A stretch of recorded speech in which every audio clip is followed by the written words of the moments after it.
اعوذ باللہ من الشیطان الرجیم بسم اللہ الرحمن الرحیم اذا عرفت هذا فالاشکال فی مواضع الاول چاہیے نہیں اس میں عربی بھی ہے، اس میں عربی ٹیکس ہے.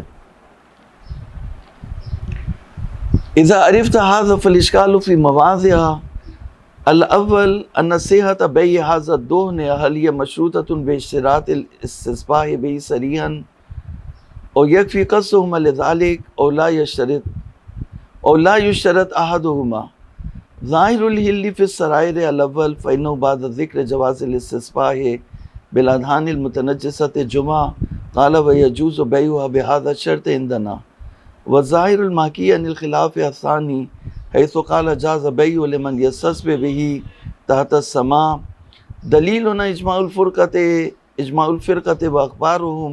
وقال ابو حنيفة يجوز مطلقا انتهى ونحوه مجردا عن دعوى الاجماع عبارة المبسوط وزاد انه لا يجوز بيعه الا لذلك. وظاهر كفاية القصد وهو ظاهر غيره ممن عبر بقوله جاز بيع للاستصباح کما فی الشرائع والقواعد وغیرہما. کاپی لے، ایک پیپر دینا پیچھے سے.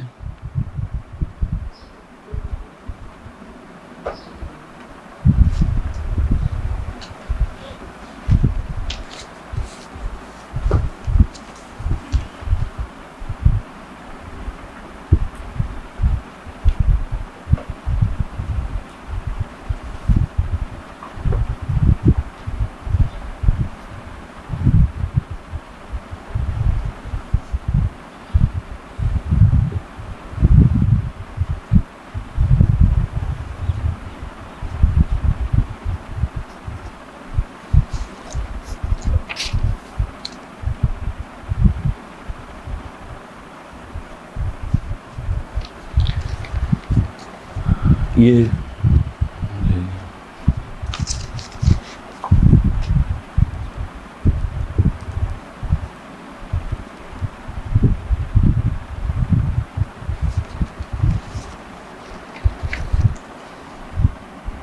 قریب سے کر لینا،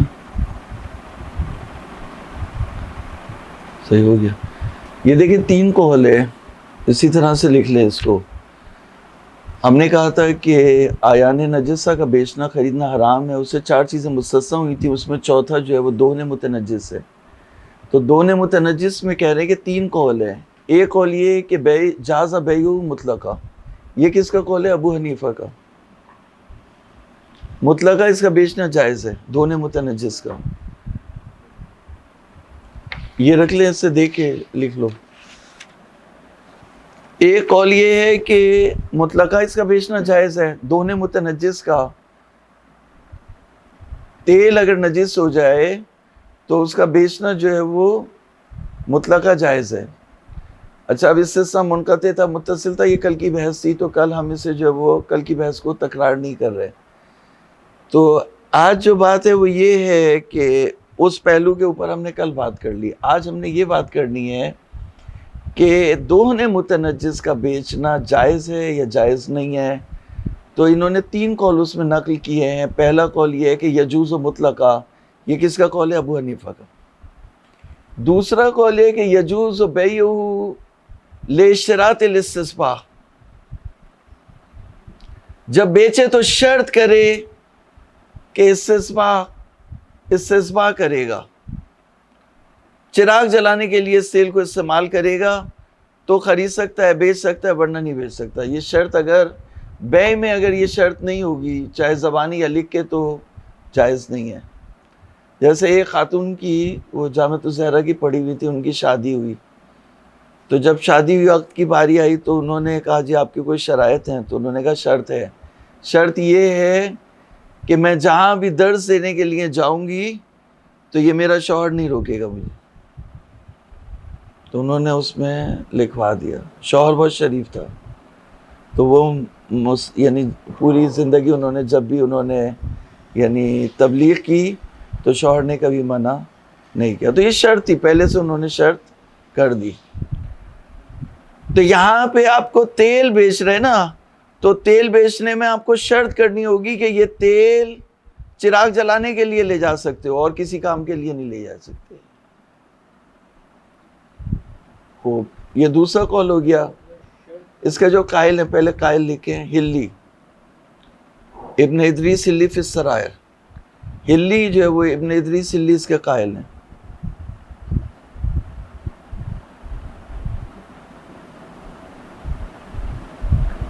تیسرا قول یہ، جی سوال.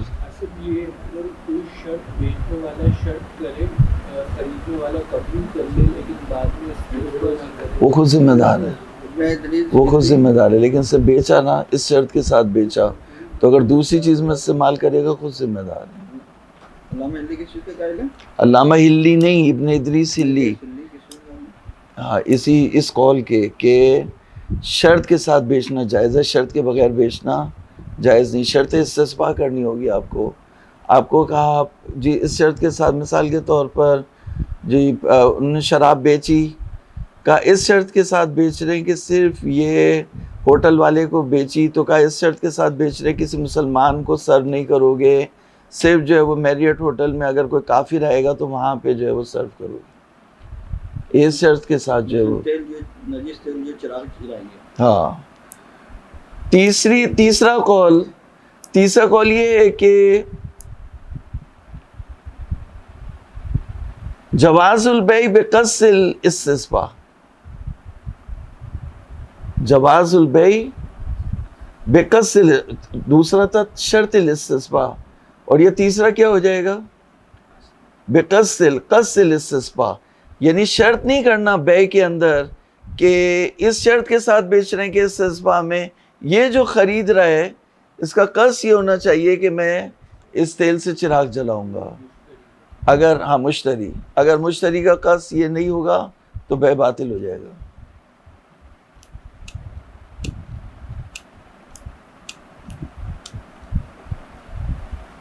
اچھا، اب جو دوسرا قول ہے اس میں تو صراحت ہے ابن ادریس ہلی کی، لیکن جو تیسرا قول ہے کہتے ہیں ظاہر قول شیخ طوسی ہے. ظاہر قول شیخ طوسی، قائل اس کا جو ہے وہ، اس کے قائل جو ہے شیخ طوسی ہیں، لیکن ان کے ظاہر کلام سے قصد کا لفظ انہوں نے استعمال نہیں کیا، لیکن ان کے ظاہر کلام سے یہ استفادہ ہوتا ہے کہ ظاہر قول شیخ طوسی. ٹھیک ہے. کتنے سال پہلے شیخ طوسی جو ہے وہ مطلب یہ تقریباً آپ سمجھ لیجئے کہ شیخ مفید کے بعد تھے. شیخ مفید جو ہے وہ، شیخ مفید یعنی غیبت صغریٰ میں بھی تھے، غیبت کبریٰ میں بھی تھے. شیخ مفید غیبت صغریٰ اور کبریٰ اس کے درمیان تھے. تو 329 یعنی 4 صدی ہجری سمجھ لینا آپ. تو 4 صدی ہجری میں شیخ مفید تھے. تو شیخ طوسی اس کے بعد پھر علم الہدا تھے، پھر اس کے بعد شیخ طوسی تھے، پھر 200-300 سال کے بعد جو ہے وہ ابن ادریس ہلی اس کے بعد تھے.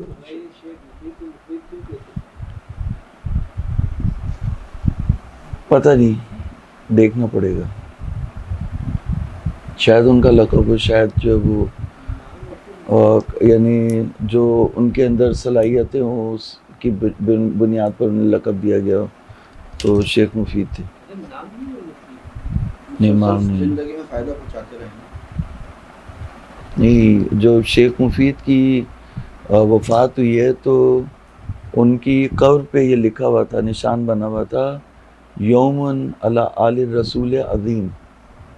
یہ دن آل رسول کے لیے بہت کٹھن ہے، سخت ہے. وہ تھے شیخ مفید تھے، انہوں نے مذہب امامیہ کو بچایا. وہ دور تھا، صرف شیخ مفید تھے.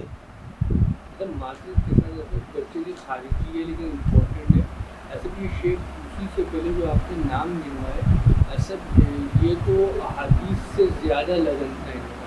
بعد میں بات کریں گے اس پہ. اچھا، اس پہ جو ہے وہ طوسی کس چیز کے قائل ہیں؟ شیخ طوسی قصد استثباء. ابھی اس کو جو وہ پڑھ لیتے پھر اس کے بعد جو آگے چلتے ہیں. ابھی صبح 5 منٹ 1 منٹ اس کی جو تدبیر کر یہ جائیں. ٹھیک ہے.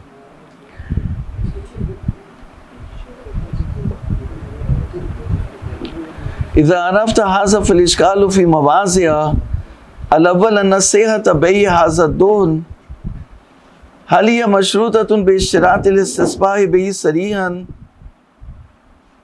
اس دون کا بیچنا، متنجس دون کا بیچنا کیا مشروط ہے شرط استصباح سے صریحا، اور یکفی قصدہما لذالک، یا دونوں قصد کر لے، اور لا یشترط احدہما، یعنی مطلقہ بیچنا جائز ہے۔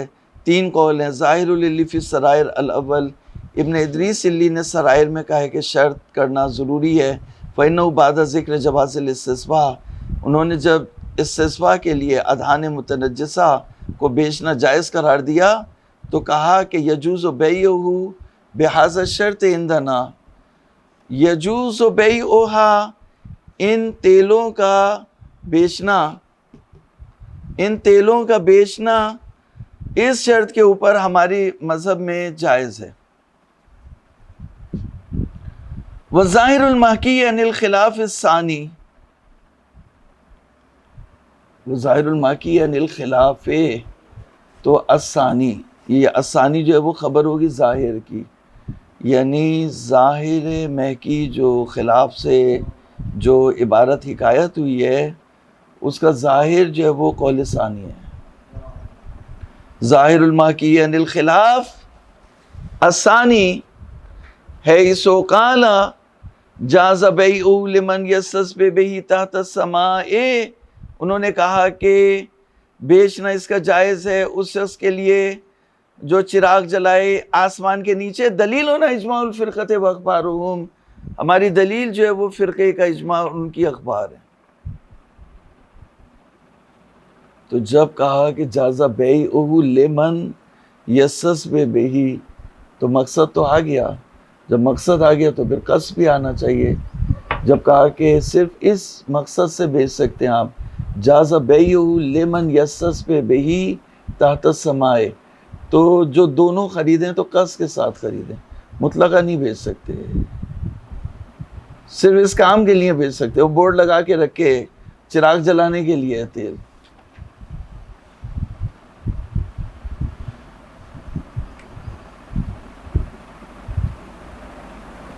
اب انہوں نے قصد کا لفظ نہیں استعمال کیا، لیکن یہ جو ان کی عبارت ہے جازہ لمن یستسبح بہ، اس کے نیچے لکیر لگاؤ لمن یستسبح بہ، اس کو اپنے کاپی میں لکھو لمن یستسبح بہ، اس کے نیچے لکیر لگاؤ۔ جازہ بیعہ لمن یستسبح بہ تحت السماء، لمن یستسبح بہ سے استظہار کر رہے ہیں کہ یہاں پہ قصد ہونا چاہیے۔ دونوں کے اندر اگر قصد نہیں ہوگا استصباح کا تو باطل ہو جائے گی۔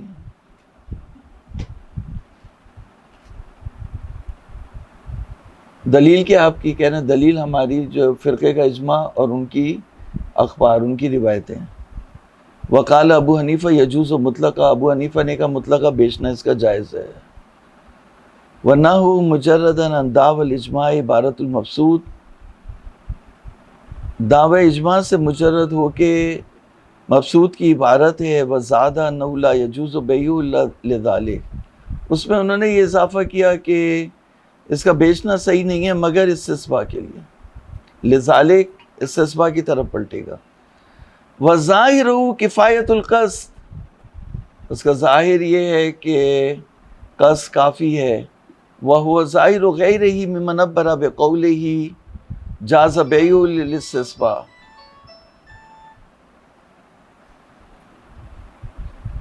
کما فی الشرائع والقواعد وغیرہما۔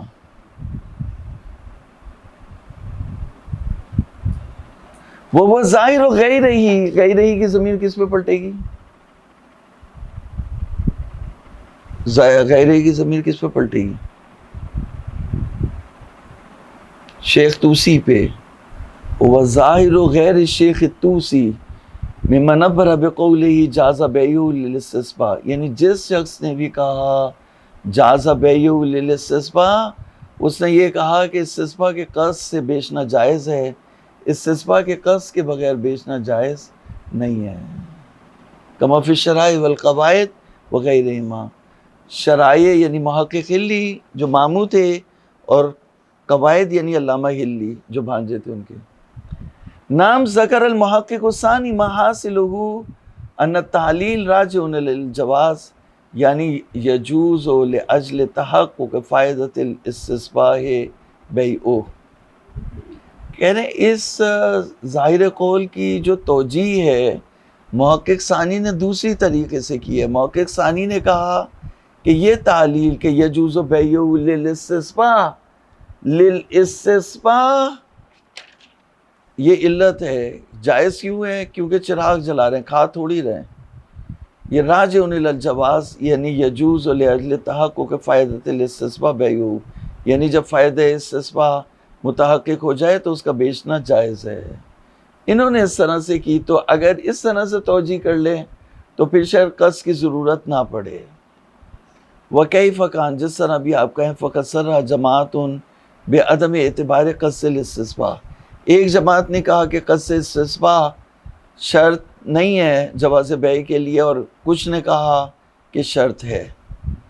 وَيُمْكِنُ أَن يُقَالَ بِاعْتِبَارِ قَصْدِ الِاسْتِصْبَاءِ إِذَا كَانَتِ الْمَنْفَعَةُ الْمُحَلَّلَةُ مُنْحَصِرَةً فِيهِ وَكَانَ مِنْ مَنَافِعِ النَّادِرَةِ الَّتِي لَا تُلاحظ فِي مَالِيَتِهِ كَمَا فِي الدَّهْنِ اللَّوْزِ وَالْبَنَفْسَجِ وَشِبْهِهِمَا وَوَجْهُ أَنَّ مَالِيَةَ الشَّيْءِ إِنَّمَا هِيَ بِاعْتِبَارِ مَنَافِعِ الْمُحَلَّلَةِ الْمَقْصُودَةِ مِنْهَا لَا بِاعْتِبَارِ مُطْلَقِ الْفَوَائِدِ غَيْرِ الْمَلْحُوظَةِ فِي مَالِيَتِهِ. خوب کہ کاپی نکالیں. تیل تین طرح کا ہوتا ہے. تیل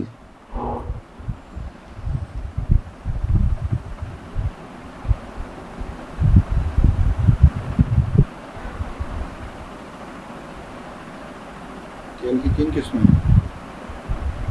ایک تو یہ جیسے مٹی کا تیل ہے، پیٹرول ہے، مٹی کا تیل ہے یا مٹی کا تیل ہے. موزم فوائد اس کے کیا ہیں؟ جلانا، ایندھن. ٹھیک ہے، تو اس میں جو ہے وہ قصد کی ضرورت نہیں ہوگی. اچھا، ایک جو ہے وہ جیسے بنفسج یا بادام کا تیل ہے. بادام ناریل کا تیل، بادام ناریل زیتون کا تیل. تو اس کے جو موزم فوائد ہیں وہ اتنا مہنگا تیل ہے، وہ جلانے کے لیے نہیں ہے، کھانے کے لیے ہے. جلانے کے لیے تو وہ کالا ڈیزل بھی کافی ہوتا ہے. کالا تیل، نکلا ہوا تیل، وہی جو ہے وہ آپ اس کو جلا سکتے ہیں. تو جلانے کے لیے تو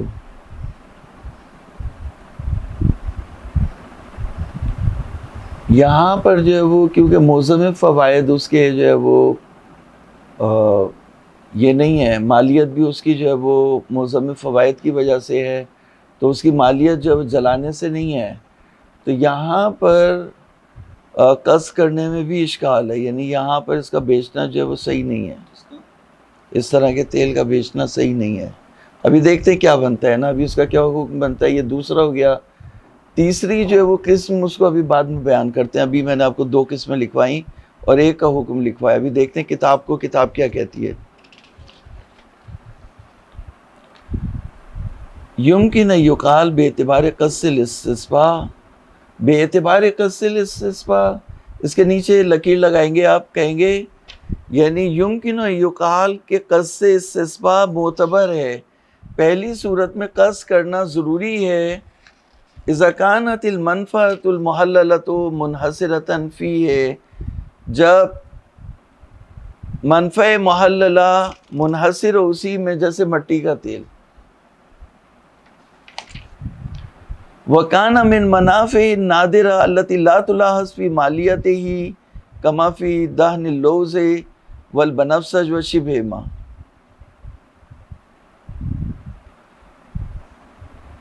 اچھا، دوسرا وہ تیل ہے جس کی منفعت نادرہ ہے جلانا، جیسے بنفسج اور بادام کا تیل، جس کی مالیت جو ہے وہ جلانے سے تعلق نہیں رکھتی.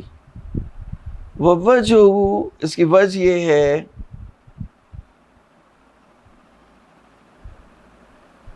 وجہ اس کی یہ ہے، یعنی یہاں پہ بھی آپ کو قصد کرنا پڑے گا کہ مالیت الشیء انما ہی باعتبار منافع المحللۃ المقصودۃ منہ، مالیت شیء اس کے حلال منافع کے اعتبار پہ ہوگی جو اس سے قصد کیے گئے ہیں، لا بے اعتبار مطلق الفوائد غیر الملحوظۃ فی مالیتی، جلانے کا جو ہے وہ کوئی فائدہ نہیں ہے اس کے اندر بنفسج اور بادام کے تیل میں، ولا بے اعتبار الفوائد الملحوظۃ المحرمہ۔ اب اگر یہ نجس ہو گیا بادام کا بنفسج کا تیل تو فائدہ جو محرمہ ہے وہ بھی اس سے جو ہے وہ مطلوب نہیں ہے، ان کے لحاظ سے بھی اس کی مالیت نہیں ہوگی۔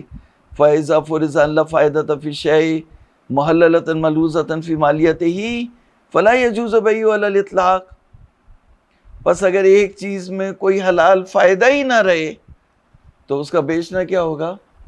حرام ہو جائے گا۔ اب یہ دیکھیں آپ کے میں آپ کو مثال دیتا ہوں، ایک آلات لہو ہیں، یا جیسے آلات لہو ہیں یا وہ ہے صنم اور صلیب ہے، اس کو بیچنا کیا ہے؟ حرام ہے، لیکن ٹوٹ جائے اگر تو ردی کے طور پر بیچنا کیا ہے؟ جائز ہے۔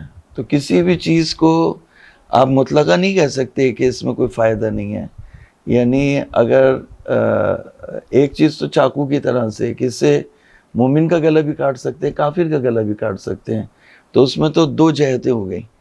ایک میں یہ کہ ایک جہت ہے، جیسے صنم ہے، صلیب ہے، آلات لہو ہیں، ان کا بیچنا جائز نہیں ہے، لیکن اگر ٹوٹ جائے، مکسور ہے، یہ ردی کے طور پر اسے بیچیں تو اس کا بیچنا کیا ہو جائے گا؟ جائز ہو جائے گا۔ ایک مرتبہ میں آیت اللہ صافی، میں نے جو وہ رسالہ لکھا ہے اس پہ غنا کے اوپر، تو آیت اللہ صافی گلپائگانی کے وہاں گیا تو ان کی حیرت استفتاح تھی پوری، تو بیٹھی ہوئی تھی، تو میں نے کتاب لا کے دی، تو وہ پہلے بات ہو رہی تھی کہ ایک نیا مجتہد پیدا ہوا ہے جس نے عورت کا جو دیت ہے وہ آدھی ہے مرد کے، تو اس نے برابر کر دی، تو کہا کہ ان کے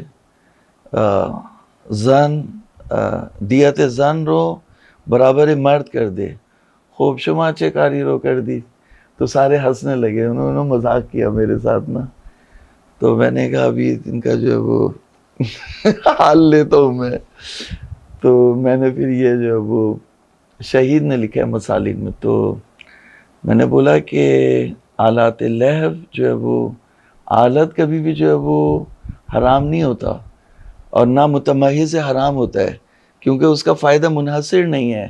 میں نے کہا یہ جو آلات لہو ہیں، صنم ہے، صلیب ہے، شیخ ثانی نے لکھا کہ ان کا مکسور کو ردی کے طور پر بیچنا جو ہے وہ جائز ہے، یہ فائدہ اس کے اندر ہے، تو آلات لہو بھی اگر وہ صحیح مقصد کے لیے استعمال ہوں یا ایسی موسیقی کے لیے جنہیں شریعت جائز۔ اچھا اب یہ کیا کہتے ہیں، یہ یا تو بھائی آپ کہو کہ موسیقی مطلقہ حرام ہے، تو ٹھیک ہے آپ کہہ دو ڈھول بھی حرام ہے، یہ جو ساز بج رہے ہیں یہ بھی حرام ہے۔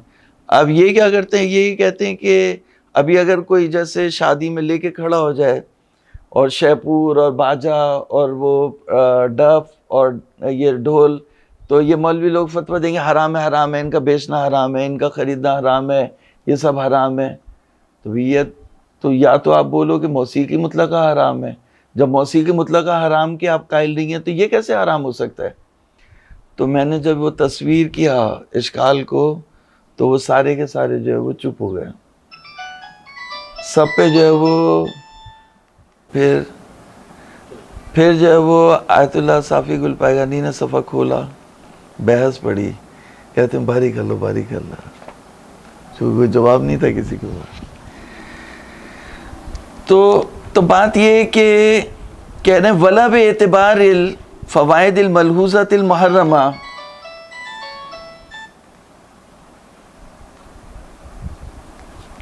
سائلنٹ کرو، ولا بے اعتبار الفوائد الملحوظۃ المحرمہ فَإِذَا فُرِضَ أَنْ لَا فَائِدَةَ فِي الشَّيْءِ مُحَلَّلَةً مَلْحُوظَةً فِي مَالِيَتِهِ، اگر ہم یہ فرض کر لیں کہ کسی چیز میں کوئی حلال منفعت موجود نہیں ہے، لا يجوز بيعه على الإطلاق لأن الإطلاق ينصرف إلى كون الثمن بأعضاء المنافع المقصودة منه والمفروض حرمتها، ثمن جو ہے وہ منافع غالب جو اس کے فائدے ہوتے ہیں ان کی طرف منصرف ہوتی ہے، اور وہ غالب فائدے جب حرام ہیں تو اس کا بیچنا بھی جو ہے وہ حرام ہو جائے گا۔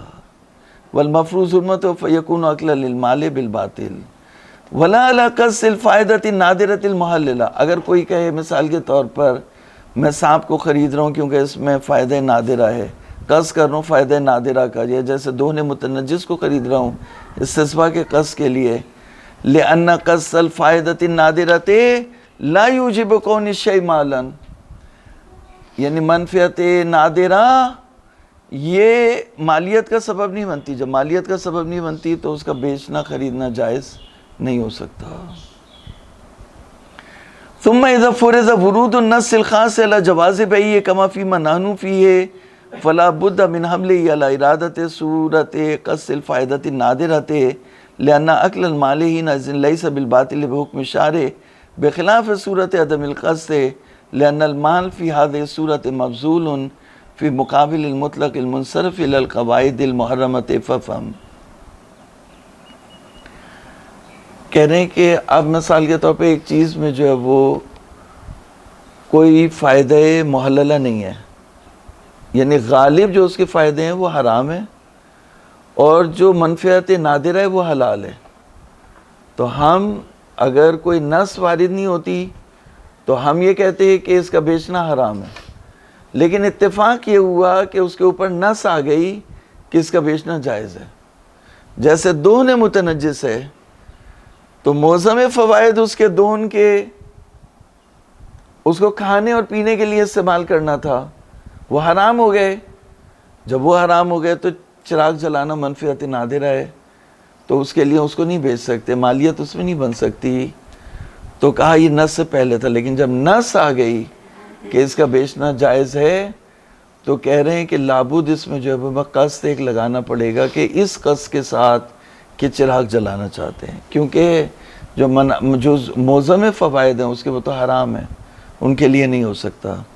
ثم اذا فرض ورود النص الخاص على جواز بيعه كما فيما نحن فيه فلا بد من حمله على إرادة صورة قصد الفائدة النادرة لأن أكل المال حينئذ ليس بالباطل بحكم الشارع بخلاف صورة عدم القصد لأن المال في هذه الصورة مبذول في مقابل المطلق المنصرف إلى الفوائد المحرمة ففهم۔ کہہ رہے ہیں اگر قصد آپ نہیں کریں گے، اگر مثال کے طور پر شریعت نے نص وارد کی کہ دہن متنجس کا خریدنا اور بیچنا جائز ہے، اور آپ نے اس کو مطلق طور پہ خرید لیا، تو اس کے جو فائدے ہیں وہ منصرف ہوں گے حرام کی طرف۔ تو اس سے بچنے کے لیے آپ کو قصد کرنا پڑے گا کہ میں چراغ جلانے کے لیے خریدنا چاہتا ہوں، تو وہ منصرف ہو جائیں گے، وہ اس طرف رہیں گے، حلال کی طرف رہیں گے، ورنہ حرام کی طرف منصرف ہو جائیں گے۔ وَحِينَئِذٍ فَلَوْ لَمْ يَعْلَمِ الْمُتَبَايِعَانِ جَوَازَ الِاسْتِصْبَاحِ بِهَذَا الدُّهْنِ وَتَعَامَلَ مِنْ غَيْرِ قَصْدٍ إِلَى هَذِهِ الْفَائِدَةِ كَانَتِ الْمُعَامَلَةُ بَاطِلَةً۔ دلیل اس کی یہ ہے کہ اگر بائع اور مشتری یعنی نہ جانتے ہو کہ استصباح کے لیے اس کا بیچنا جائز ہے، اور وہ قصد بھی نہ کریں استصباح کا، اگر قصد استصباح بھی نہ کریں اور یہ جانتے بھی نہ ہو کہ اس کا بیچنا استصباح کے لیے جائز ہے، اور خرید بیچ کر لے، تو ایک حرام چیز کی خرید بیچ کی، حرام فائدوں کے لیے خرید بیچ کی، تو باطل ہے، اکل مال بالباطل ہے، معاملہ بھی باطل ہے، حرام ہے، بیچنا بھی حرام ہے، معاملہ بھی باطل ہے۔ فَلَوْ لَمْ يَعْلَمِ الْمُتَبَايِعَانِ جَوَازَ الِاسْتِصْبَاحِ بِهَذَا الدُّهْنِ وَتَعَامَلَ مِنْ غَيْرِ قَصْدٍ إِلَى هَذِهِ الْفَائِدَةِ، معاملہ کیا انہوں نے بغیر قصد کے، اس فائدے کا قصد کیے بغیر، استصباح کا قصد کیے بغیر، كانت المعاملۃ باطلۃ، معاملہ باطل ہو جائے گا۔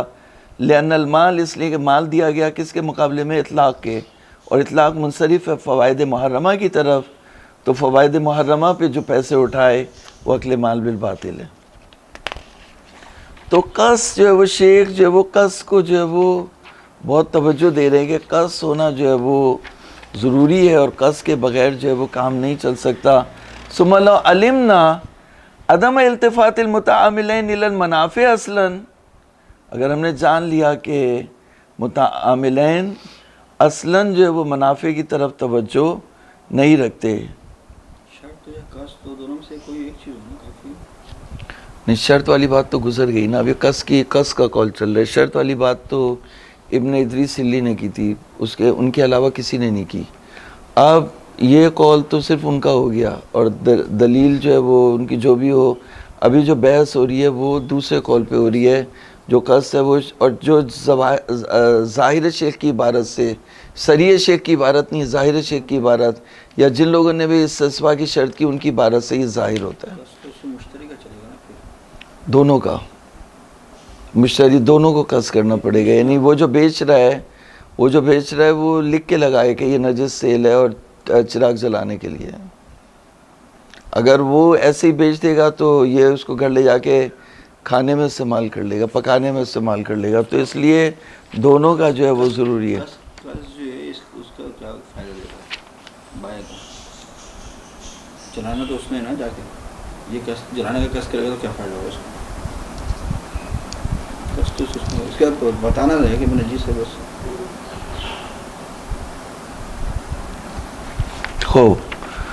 ثم لو علمنا عدم التفات المتعاملین الی المنافع اصلا، اگر ہم یہ جان لیں کہ یعنی بائی اور مشتری منافع کی طرف توجہ نہیں رکھتے، وہ ایک چیز کو خرید رہے ہیں، انہیں یہ نہیں، اس سے غرض نہیں ہے کہ اسے کس میں استعمال کریں گے، چراغ جلانے کے لیے استعمال کریں گے، یا کھانے کے لیے، یا مشین میں ڈالنے کے لیے، انجن میں ڈالنے کے لیے، کس کے لیے استعمال کریں گے یہ نہیں پتہ. لیکن یہ کہ لے کے جا رہے ہیں. عدم التفات الی المنافع الکثیرۃ المقصودۃ المحللۃ حالۃ الطہارۃ بأن لم یقصد المنافع المحرمہ ولا المحلہ اصلا. تو یہ جو ہے وہ منافع کی طرف توجہ نہیں رکھتا، اس نے صرف بیع اور اشترا کیا ہے. لو علمنا عدم التفات المتعاملین الی المنافع اصلا امکن صحتها، تو معاملہ صحیح ہو سکتا ہے. لأنه مال واقع شرعا قابل لبذل المال بأعضائه ولم یقصد به ما لا یصح بذل المال بأعضائه من المنافع المحرمہ. ادھر دیکھیے، ایک چیز ہے جس کے اندر حلال منفعت بھی ہے اور حرام بھی ہے، اور بائی اور مشتری نے خرید لیا اور انہوں نے منافع کا اصلاً کوئی قصد ہی نہیں کیا، منافع کی طرف ان کی کوئی توجہ ہی نہیں ہے. تو اگر اس نے منفعت محرمہ کا قصد نہیں کیا اور ایک مال کو خریدا جس میں حلال جہد بھی، جیسے چاقو ہے، چاقو دونوں کا گلا کاٹ سکتا ہے، مومن کا بھی کافر کا بھی. تو چاقو اگر اس نے خریدا اور اس نے قصد منفعت محرمہ نہیں کی تو اس کا خریدنا بیچنا کیا ہے؟ جائز ہے.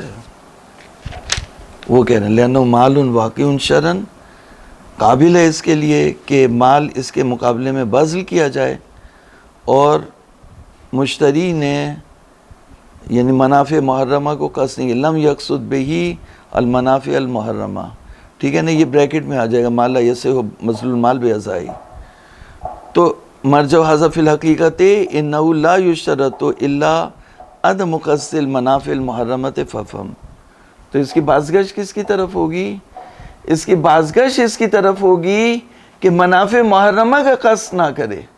اگر منافع محرمہ کا قصد نہیں کرتا، اگر یہ بندوق لے رہا ہے اس نیت سے کہ کسی مومن کو، کسی انسان کو، کسی بے گناہ کو قتل کرے گا، تو اس کا بندوق خریدنا حرام ہے. منافع محرمہ کو اگر قصد نہ کرے، عدم قصد لکھے، تیسری لکھے کہ ایک چیز جس میں منفعت حلال بھی ہو، منفعت حرام بھی ہو.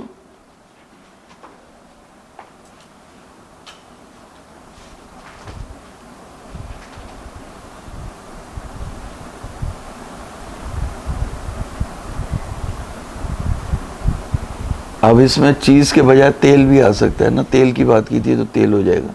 ایک چیز جس میں منفعت حلال بھی ہو، منفعت حرام بھی ہو، تو یہاں پر ضروری نہیں ہے کہ منفعت حلال کا قصد کرے، بلکہ یہی کہ وہ حرام کا قصد نہ کرے.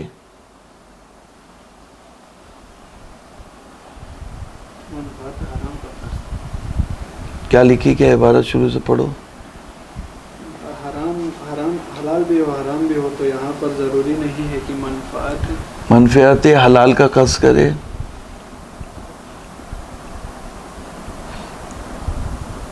بیچنے والے کے لیے نا, خریدنے والا, بلکہ یہی کہ خریدنے والے کے لیے تو کرنا پڑے گا نا. ابھی تو دونوں کی بات ہو رہی ہے نا, بلکہ یہی کہ حرام کا قصد نہ کرے. وہ کہے میں گھر دے رہا ہوں تمہیں کہ یہاں پر جو ہے ڈانسنگ ہوگی, کانسرٹ ہوگا, حرام کا ہم انجام پائیں گے. جس میں منفعت حلال و حرام دونوں ہوں وہاں مثال, ابھی مثال اس کی طرف توجہ کریں. یہ جو دینے والا ہے وہ کانسرٹ کے لیے دے رہا ہے, اور لینے والا بھی کانسرٹ کے لیے لے رہا ہے, حرام کام کے لیے لے رہا ہے. کانسرٹ بھی حرام والا کانسرٹ ہے, تو کیا ہو جائے گا؟ بے باطل ہو جائے گا, حرام ہے اس کا بیچنا. کیوں؟ کیونکہ قصد سے حرام آ گیا. دینے والا بھی اسی نیت سے دے رہا ہے, لینے والا بھی اسی نیت سے لے رہا ہے. ہاں یہ جملہ پورا دیکھیے, وہ چیز جس میں منفعت حلال و حرام دونوں ہوں وہاں پر ضروری نہیں ہے کہ منفعت حلال کا قصد کیا جائے. حلال کا قصد کرنا ضروری نہیں. نہیں, منفعت حلال کا قصد کیا جائے, بلکہ یہی کہ, ٹھیک ہے, یہی کہ حرام کا قصد نہ کرے کافی ہے.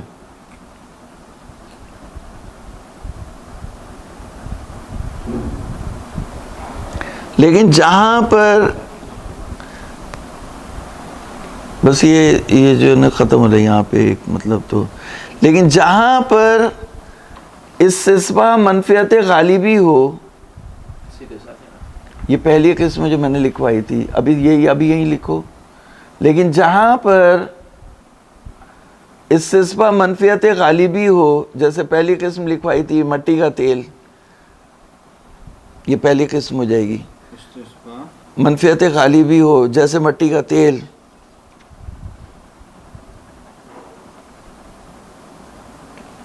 منفعت غالب ہو, وہاں پر قصد استصبا شرط نہیں ہے.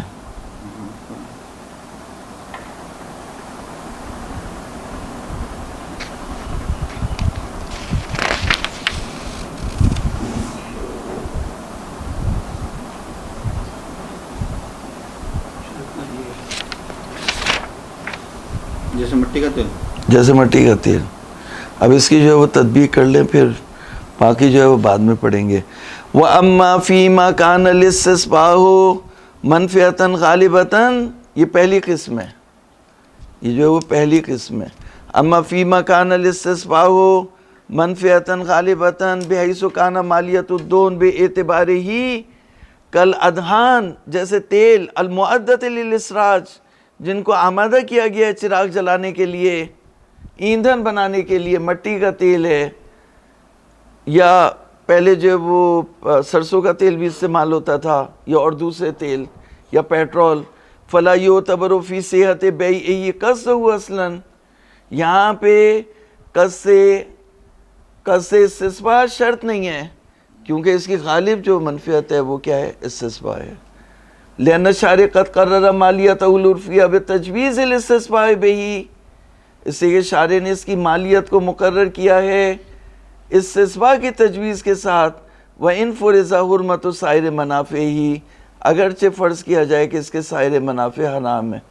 بناء علی ضعف الوجہین من وجوب الاقتصار فی الانتفاع بالنجس, کہ اس میں ایک مطلب ہے, انشاءاللہ کل اس کی وضاحت ہوگی.